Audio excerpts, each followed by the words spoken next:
processings, machinings, and metal production. Due to these factors, carbon as byproduct in the metallurgical industry became a concurrent problem. Now, let's start with our background. Starting on the background, the rise of demand for resources globally coincides with the growth of greenhouse gas emissions from metallurgical processes. In a report published by the World Steel Association, carbon intensity of steel production in Indonesia is estimated at 1,656 kg carbon dioxide per ton product, slightly less than the global average. Conforming to the Paris Agreement and the ambition of a carbon-neutral metallurgical industry, the Indonesian government has planned out that the country aims to reduce the country's carbon emission by 400 million tons by 2030.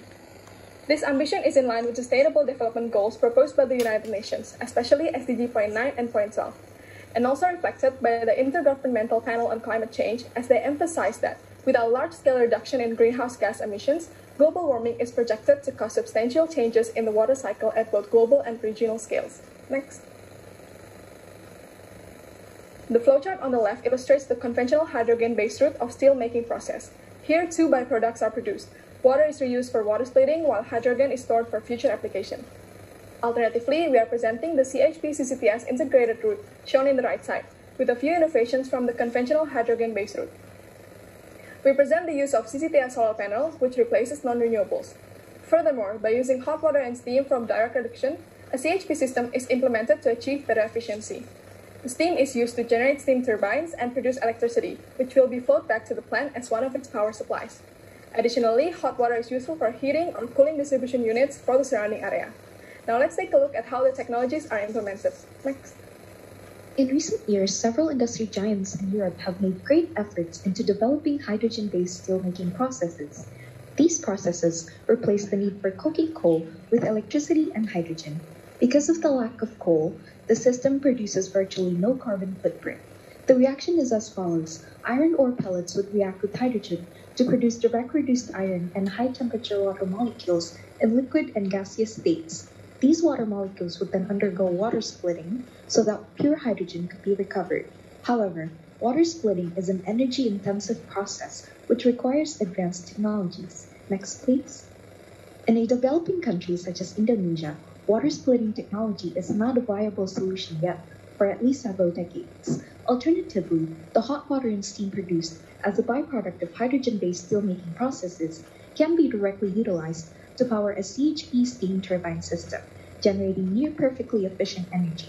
Combined heat and power, or cogeneration, is a system which generates heat and electricity from a single power source. This would greatly reduce carbon emissions, both directly by minimizing fuel combustion or consumption, and indirectly by maximizing decentralized electricity generation. In a conventional plant, energy comes in at 100% capacity, and electricity is generated at 30 to 40% efficiency. With cogeneration, electricity and heat energy are generated at 90 to 95% efficiency. In this case, a CHP or a cogeneration system would be retrofitted with an electric arc furnace to capture the steam produced as a product of hydrogen-based direct reduction stage. Next. However, as CCTS and CHP requires a lot of energy, we require a solar panel, and the solar panel that we use is the CZTS, or the copper, zinc, tin, and sulfide tin film panels. This is chosen because the metals are abundant in Indonesia, and by using Six Sigma DMIC system, we can support why CZTS is the most ideal solar panel to use. DMIC being the define, measure, analyze, improve, and control.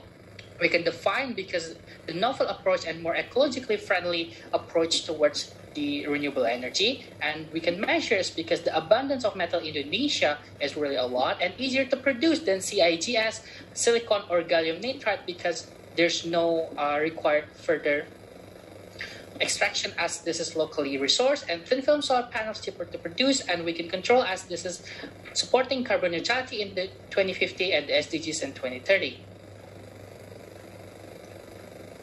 To achieve net zero, we need to consider CO2 emissions from specific types of energy sources for the electric arc furnace.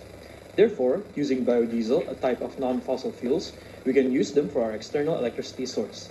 Assuming a production of 10,000 tons of steel per day, the electric arc furnace will need 3,268.4 MWh from external electricity. Then, by utilizing a solar farm using CCTS solar panels to produce energy and using our proposed CHP system, external energy sources can decrease. The abundance of recycled electricity from CHP can then be directed towards the facility, and its carbon emission will be virtually zero thanks to biodiesel and solar energy. This diagram shows that our method can both be responsible for our consumption and help achieve a lower carbon footprint. Next.